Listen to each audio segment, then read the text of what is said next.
ہے کس کی یہ جرت کے مسلمان کو ٹوکے، حریت افکار کی نعمت ہے خدا داد۔ چاہے تو کرے کعبہ کو آتش کدہ پارس، چاہے تو کرے اس میں فرنگی صنم آباد۔ قرآن کو بازیچہ تعویل بنا کر، چاہے تو خود ایک تازہ شریعت کرے ایجاد۔ ہے مملکت ہند میں ایک طرف تماشا، اسلام ہے محبوس مسلمان ہے آزاد۔ اس نظم میں ڈاکٹر علامہ محمد اقبال نے ہمیں یہ بتایا ہے کہ انگریزوں نے مسلمان کو کسی قسم کی آزادی عطا فرمائی ہے۔ کہتے ہیں کہ انگریزوں نے مسلمانوں کو اس قدر آزاد کر دیا ہے کہ کسی شخص میں یہ جرت نہیں کہ مسلمان کو ٹوکے۔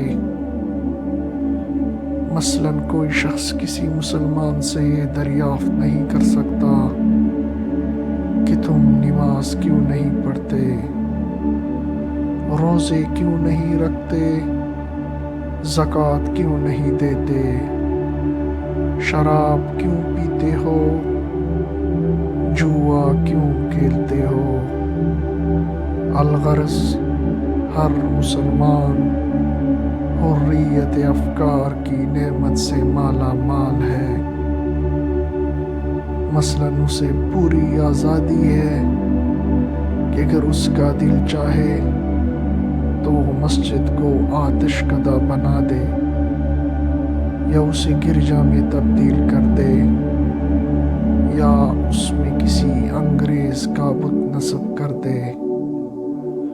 چونکہ اس فکر کی پوری آزادی حاصل ہے، اس لیے وہ اگر چاہے تو آیات قرآنی کی منمانی تعویلات کر سکتا ہے، یعنی ان کا وہ مطلب بیان کر سکتا ہے جو اس کی ذاتی رائے کے مطابق ہو۔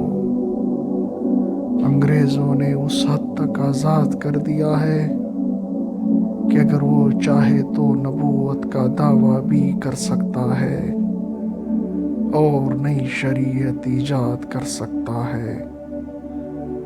الغرض مملکت ہند میں مجھ کو جب تماشا نظر آ رہا ہے وہ یہ کہ اسلام تو محبوس ہے لیکن مسلمان آزاد ہے۔